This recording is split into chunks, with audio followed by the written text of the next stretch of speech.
ఓం నమ శివాయ. మనము శ్రీ ఆదిశంకరాచార్యుల జీవితాన్ని అధ్యయనం చేస్తున్నాము. ఈరోజు గౌతమ మహర్షి కనాద మహర్షి రచించిన న్యాయ దర్శన వైశేషిక దర్శనాలను పూర్తిగా అధ్యయనం చేశాడు. మహాకఠినమైన తర్కశాస్త్రంలో అసమాన పాండిత్యాన్ని ప్రదర్శించాడు.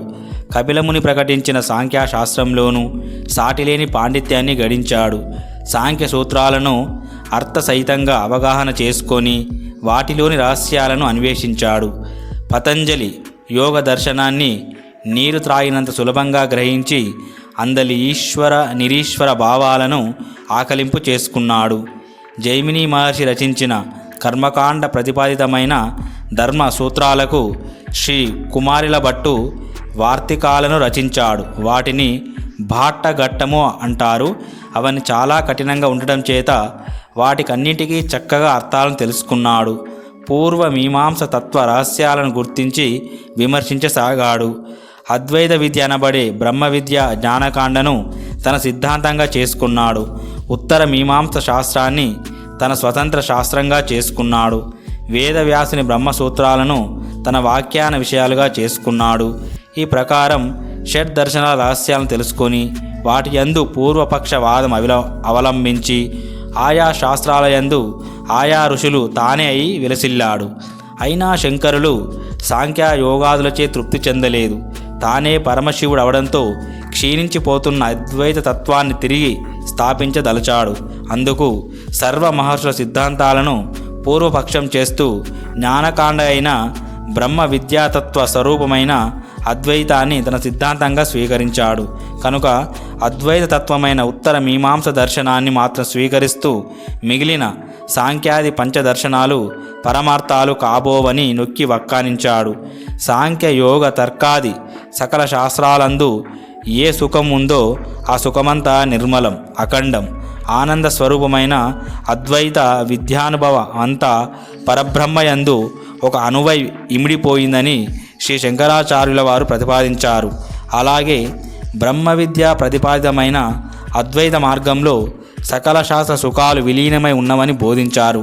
అది ఎలాగంటే సముద్రంలోని జలం అపరిమితం, అక్షయం. దాని నుండే మేఘాలు నీటిని గ్రహించి తిరిగి వర్షం ద్వారా బావులు, సరస్సులు, చెలములు మొదలైన కూపాలకు చేరుతున్నది. పర్యవసానం ఏమంటే వేదం నుండి జ్ఞానకాండను వేదవ్యాసుడు గ్రహించి బ్రహ్మసూత్రాలను రచించాడు. మిగిలిన మహర్షులు వారి వారి అనుభవాన్ని బట్టి వేర్వేరు శాస్త్రాలను రచించారు.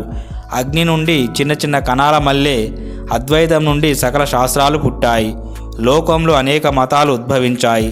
పరమాత్మ తత్వం అనంతం. అలాంటి తత్వాన్ని ప్రతిపాదించే అద్వైతం అపరిచ్ఛిన్నం, పరమానందం, శివం, కైవల్యం, సకల వేదాంత సారం. కనుక శ్రీ శంకరుల మనస్సు అద్వైత సిద్ధాంత స్థాపనకే పరుగులు పెట్టుతున్నది. కూపాదులందరి జనాలచే కలిగే ప్రయోజనం గంగా మొదలైన పవిత్ర నదులయందు, అనంతమైన సముద్రమందు సులభంగా సిద్ధిస్తుంది.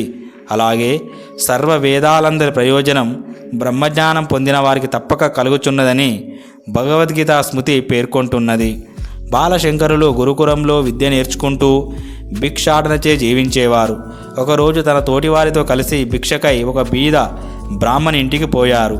అప్పుడు ఆ బ్రాహ్మణి భిక్షకై వచ్చిన బ్రహ్మచారులను చూసి దీనంగా ఆదరంతో ఇలా పలికింది: మీ వంటి పుణ్యాత్ములకు ఎవరు సపర్యలు చేస్తారో అలాంటి వారి జన్మ ధన్యమవుతుంది. మీ వంటి మహాత్ముల దర్శనమే కోటి పుణ్యాల పెట్టు. నిశ్చయంగా అలాంటి వారి జన్మ ధన్యమవుచున్నది. మాకు అలాంటి భాగ్యం కలుగుతుందా? గృహస్థులకు ఇంటికి వచ్చిన వారికి ఆతిథ్యం ఇవ్వడం, బ్రహ్మచారులకు భిక్షనివ్వడం పరమధర్మమై ఉన్నది. ఎన్నడూ రానివాడవు. క్రొత్తగా ఒడుగు చేసుకొని వచ్చిన బ్రహ్మచారికి గుప్పడి మెతుకులు పెట్టలేని దీనస్థితిలో ఉన్నాను. ఈ విధంగా మా జన్మ నిరర్థకమైనది. దయామయుడైన భగవానుని అనుగ్రహానికి పాత్రలము కాలేకపోయాము. మా జీవితమంతా నింద్యమైంది కదా. ఈ విధంగా ఆ గృహిణి దీనంగా తన దారిద్ర్యాన్ని నిందించుకుంటూ వటుడైన బాలశంకరుని జోలిలో ఒక ఉసిరిక పండును వేసింది. బాలశంకరుడు ఆ పండును మహాప్రీతితో తీసుకున్నాడు. జ్ఞాననిధి అయిన మహాత్ముని హృదయం ద్రవించింది. ఆ గృహిణిని అనుగ్రహింపదలచారు. శ్రీ మహావిష్ణువు పత్ని, సర్వ ఐశ్వర్యాలకు అధిపత్ని అయిన శ్రీ మహాలక్ష్మిని ఉద్దేశించి మృదు మధురమైన పలుకులతో అర్థవంతమైన స్తోత్రం ఒకటి ఆశువుగా పఠించాడు. ఈ ప్రకారం శంకరులు లక్ష్మీదేవిని స్తోత్రం చేయగా ఆ తల్లి సంతసించినదై మెరుపు తీగను పోలిన శరీర కాంతితో కళ్ళు మిరుమిట్లు గొలుపుచు నలుదిక్కులు ప్రకాశించగా ప్రత్యక్షమైంది. ముక్కోటి దేవతలు ఏ దేవి పాదపద్మాలకు సదా నమస్కరిస్తూ ఉంటారో అలాంటి లక్ష్మీదేవికి చేతులొగ్గి నమస్కరిస్తూ లలిత గాంభీర్యమైన పదాలచే స్తుతించాడు. శ్రీ శంకరుల స్తోత్రాలకు అమితంగా సంతోషించినదై చిరునవ్వుతూ నవ్వుతూ ఇలా పలికింది. వత్సా, ఈ నిర్భాగ్యురాలి పట్ల నీకు కలిగిన అనుగ్రహాన్ని నేను ఎరుగుదును. వీరు పూర్వజన్మలయందు కొంచెమైనా పుణ్యకార్యాలు చేసి ఉండలేదు కనుక నా కటాక్షానికి పాత్రులు కాజాలకపోయారు. ఏ కొద్దిపాటి పుణ్యం చేసి ఉన్నా నా అనుగ్రహానికి పాత్రులయ్యేవారని లక్ష్మీదేవి బ్రాహ్మణుల దారిద్ర్య కారణాన్ని తెలిపింది. లక్ష్మీదేవి పలుకులు విన్న శంకరులు, తల్లి జగజ్జనని, నేను నీ అనుగ్రహానికి పాత్రుడనైతే, నేను కరుణించదగిన వాడనైతే ఈ బ్రాహ్మణ గృహిణి నాకొక ఆమలక ఉసిరిక ఫలాన్ని సమర్పించింది. అందువలన నీ అనుగ్రహానికి ఆమె తప్పక పాత్రురాలు కాగలదు. కనుక ఆ ఉసిరిక ఫలమానమునకు ప్రతిఫలం వెంటనే ప్రసాదించని లక్ష్మీదేవిని ప్రార్థించాడు. దాన్నే శ్రీ కనకదార స్తవము అంటారు.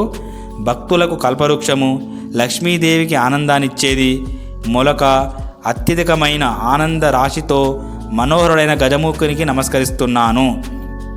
లక్ష్మీదేవి కడగంటి చూపు, సొగసు సకల సంపదలకు నిలయమైంది. మొగ్గలతో అలంకృతమైన చీకటి చెట్టును ఆడు తుమ్మెదమల్లే ఆ చూపు శ్రీ మహావిష్ణువు శరీరాన్ని ఆశ్రయించి గగురుపాటు అనే ఆభరణాన్ని చేకూరుస్తుంది.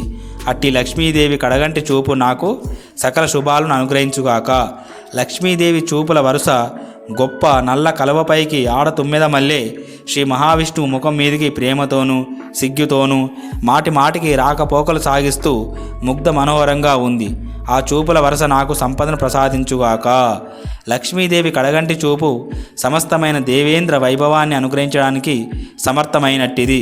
శ్రీ మహావిష్ణువు కూడా అధికమైన ఆనందాన్ని ఇవ్వగలిగినట్టిది. అట్టి ఆ చూపు నాపై క్షణకాలం నిలుచుగాక. లక్ష్మీదేవి అరవిరిసిన కంటి చూపు సమ్మోహన శక్తి కలిగి రెప్పపాటు లేనిదై ఆనందానికి ఆధారమై సంతోషంతో విష్ణువును పొంది ఆయనకు పారవశ్యాన్ని కలిగించేటిది. అట్టి చూపు నాకు ఐశ్వర్యాన్ని అనుగ్రహించుగాక. లక్ష్మీదేవి కడగంటి చూపులు వరుస కౌస్తుభమణితో ప్రకాశించే విష్ణువు వక్షస్థలం మీద ప్రసరించి ఇంద్ర నీల మనుల ఆరాల మల్లే వెలుగొందుతున్నాయి. ఆయన కోరికలను కూడా తీర్చగలిగినాయి. అట్టి చూపులు నాకు శుభం కలిగించుగాక. కారు మబ్బులో మెరుపు తీగలాగా నీలమేఘశ్యాముడైన విష్ణువు వక్షస్థలంలో ప్రకాశించే లోకమాత లక్ష్మీదేవి, ఆమె అద్భుత రూపం నాకు శుభాలను ప్రసాదించుగాక. సముద్రరాజు కుమార్తె అయిన లక్ష్మీదేవి కడగంటి చూపు తిన్ననై నెమ్మదై మతించే స్వభావం కలది.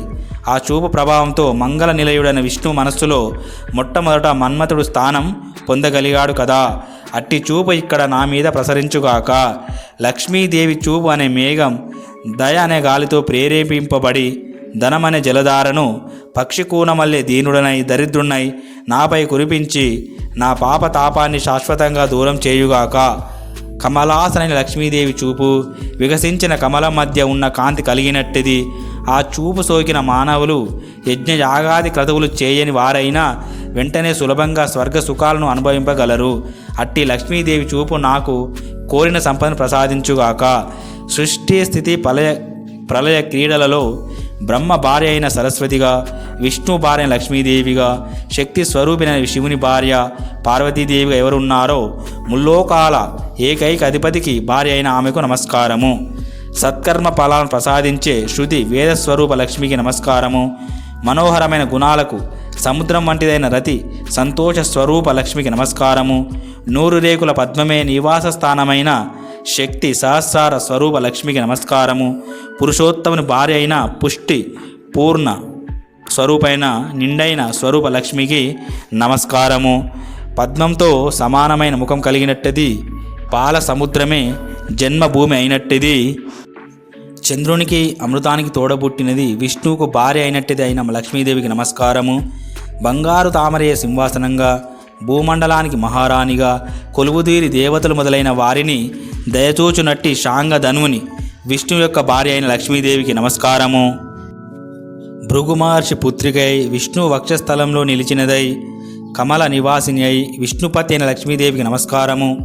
కమలాల వంటి కన్నులు కలిగి కాంతి స్వరూపిణి అయి లోకాలను సృష్టించి ఐశ్వర్య స్వరూపిణి అయి దేవతలు మున్నగు వారి చేత పూజితురాలై కృష్ణుని భార్య రుక్మిణి అయి ఉన్న లక్ష్మీదేవికి నమస్కారము.